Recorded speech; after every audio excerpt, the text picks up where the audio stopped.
ഇത് എനിക്ക് എൻ്റെ ഒരു ഫ്രണ്ട് ഗിഫ്റ്റ് ചെയ്ത ആന്തൂറിയമാണ്. ഞാൻ കഴിഞ്ഞ പ്രാവശ്യം കാണിച്ച മീനിൻ്റെ ഒരു വീഡിയോ കാണിച്ചിട്ടുണ്ടായിരുന്നില്ലേ, ബ്രൂഫിനും പെനഡോളും ഇട്ടത്. ആ മീൻ ചത്തുപോയി. അതങ്ങനെ ട്രീറ്റ് ചെയ്തിട്ട് കാര്യമില്ല. ഞാനപ്പോൾ കുറച്ച് രൂപയ്ക്ക് എത്ര $75 വന്നു ഇത്രയും പ്ലാന്റ് വാങ്ങിയപ്പോഴത്തേക്ക്. അതിനെ ഞാൻ ചെറിയൊരു പാത്രത്തിലാക്കി ഇട്ടു.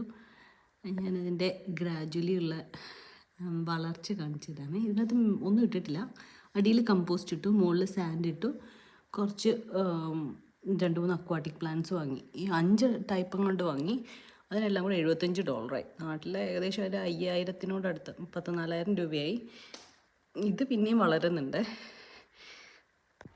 നമ്മൾ താമസിക്കുന്ന ഓസ്ട്രേലിയയിൽ ഒരു ഉള്ളിലായിട്ടുള്ളൊരു സ്ഥലത്താണ്, സിഡ്നിയിൽ നിന്ന് കുറേ ദൂരമായിട്ട്. ഇവിടെ ഇപ്പം തണുപ്പ് തുടങ്ങി, അതുകൊണ്ടാണെന്ന് തോന്നുന്നു ഞാൻ ഇതിനകത്ത് നട്ട ചെടിയൊന്നും വലുതായിട്ട് കിളിക്കുന്നില്ല. ഇതിനകത്ത് 2 മീനുണ്ട്. പാവങ്ങൾ തണുത്തിട്ടാണെങ്കിൽ അത് ഓക്കെ ആണ്, വളർന്ന് വരുന്നുണ്ട്. നോക്കാം ഗ്രാജുവലി ഇത് വളരുമോയെന്ന്.